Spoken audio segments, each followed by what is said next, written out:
శృతి స్మృతి పురాణానాం ఆలయం కరుణాలయం నమామి భగవత్పాద శంకరం లోకశంకరం అపార కరుణాసింధం జ్ఞానదం శాంతరూపిణం శ్రీచంద్రశేఖర గురుం ప్రణమామి ముదాన్వహం.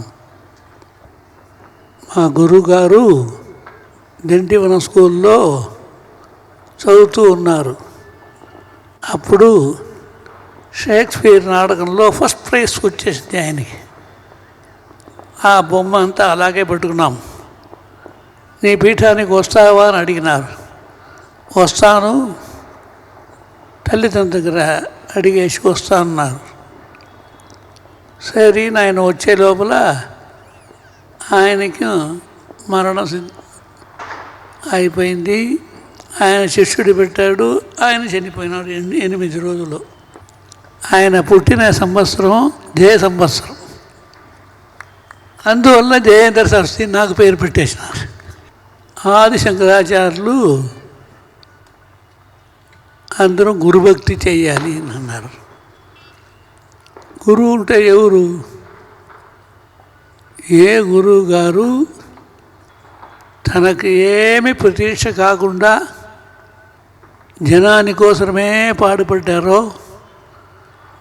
ఆయనే రావాలి అన్నారు. ఆయన అనేక ఊరికి పోయినంత క్షేత్రాలనంతా చేసినారు. కేదార్ అంతా వెళ్ళారు, బద్రి అంతా వెళ్ళారు. కేదార్ నుంచి కైలాసం వెళ్ళి 5 స్ఫటిక లింగాలు, సౌందర్యలహరి 2 తీసుకుని వచ్చినారు కైలాసం నుంచి. తీసుకుని వచ్చే లోపల యోగలింగాన్ని కేదార్లో పెట్టారు, వరలింగాన్ని చిదంబరంలో పెట్టారు, భోగలింగాన్ని కూడలిలో పెట్టారు, యోగలింగాన్ని తన పూజకి తానే పెట్టుకున్నారు.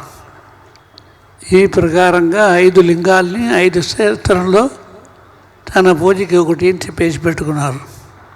చివరికి తమిళనాడులో పాపనాశం పక్కన ఒక అబ్బాయి ఉన్నాడు.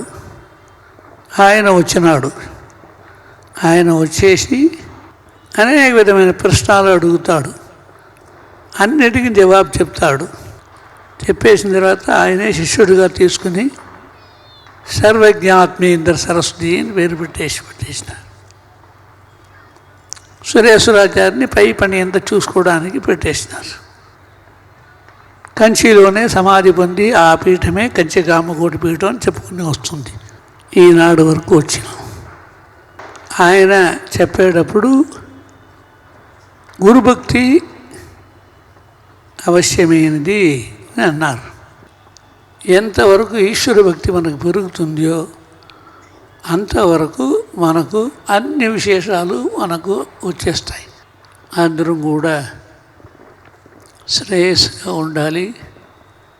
అట్లాంటి ఒక పరిస్థితి వాతావరణం మనకు కలిగి మనం అందరం సరిగ్గా ఉండి భగవంతుడి అనుగ్రహం పొంది గురువు అనుగ్రహం పొంది అందరూ క్షేమంగా ఉండాలని చెప్పేసి మిమ్మల్ని అందరినీ చెప్పేసి ఆశీర్వదిస్తాం. జయ జయ శంకర హర హర శంకర.